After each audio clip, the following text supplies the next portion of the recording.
Représentante de l'Association des Français du monde section Maroc, comment vous avez accueilli la décision de la fermeture des frontières avec la France? Alors cette décision évidemment a suscité une forte émotion parmi la communauté française du Maroc. C'est une émotion évidemment liée à la période de Noël qui approche. Nos amis marocains savent très bien que c'est une période importante pour nous de retrouvailles avec nos familles. En même temps, on considère qu'après les efforts énormes qui ont été consentis par le Maroc pour essayer de juguler cette pandémie, tant sur le plan financier que sur le plan humain, on ne peut considérer que le Maroc est complètement légitime à prendre des mesures de protection vis-à-vis des dangers extérieurs.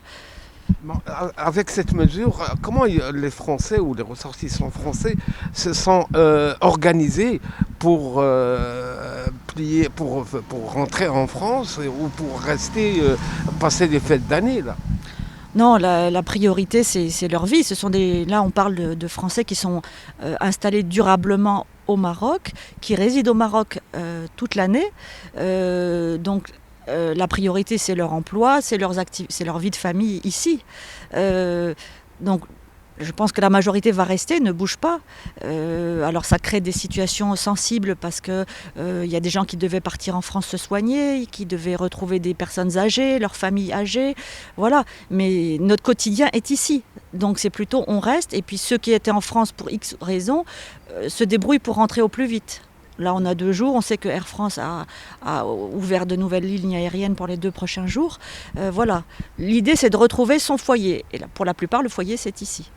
On imagine bien qu'il ne peut pas y avoir un traitement spécifique pour les Français du Maroc, bien entendu. Mais si on imagine que la plupart d'entre nous sont vaccinés, nous sommes résidents permanents, est-ce qu'il peut y avoir une souplesse par rapport à ça ? Faire en sorte que les résidents puissent circuler de façon, alors évidemment avec les tests PCR et par ailleurs, mais voilà. Seulement dans le contexte, on entend cette histoire de nouveaux variants. Est-ce que c'est possible? Est-ce que les spécialistes peuvent l'imaginer? Je ne sais pas. En tout cas, ça serait à un mois de Noël, ce serait une perspective qui pourrait nous rassurer. On estime à combien le nombre de Français entre résidents permanents et passagers? On approcherait les 100 000. Il y a 50 000 Français expatriés recensés dans les consulats, un certain nombre également qui ne sont pas recensés mais qui sont là de façon permanente, plus ceux qui sont là de transit parce que voilà, le Maroc est un pays très apprécié des Français. On peut imaginer à peu près 100 000. En tout état de cause, malgré notre tristesse d'être séparés de nos proches, malgré la frustration, l'heure est à la solidarité. Nous sommes pleinement solidaires du Royaume du Maroc dans sa lutte contre la pandémie. C'est le devoir de tous.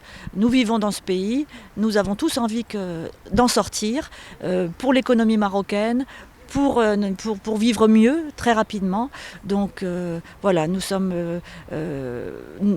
conscients qu'il faut accepter toutes les mesures qui seront prises. Sachant que nous savons pertinemment que le Maroc a pris cette décision contraint et forcée, là encore c'est un vrai sacrifice. Pour beaucoup de secteurs d'activité, on pense évidemment aux gens du tourisme. Il y a aussi beaucoup de Français qui travaillent dans le secteur du tourisme. Nos amis marocains sont fortement impactés, qu'ils soient à Gadir, à Essaouira, à Marrakech. Et donc nous ne pouvons qu'être solidaires. Et nous, à notre modeste niveau, on peut vous assurer qu'on va faire ce qu'on peut pour compenser. Et les vacances qu'on devait passer en France, on les passera au Maroc avec grand plaisir. Et on essaiera de remplir un petit peu les hôtels du Maroc. Un petit mot sur votre association? Alors l'association française du monde ADFE Maroc est la section donc marocaine d'un réseau qui est représenté dans la plupart des pays du monde. C'est une association à but non lucratif, reconnue d'utilité publique par le gouvernement français et qui a vocation à accompagner les Français expatriés dans leur lieu de résidence, les accompagner juridiquement, administrativement, solidairement dans leur quotidien.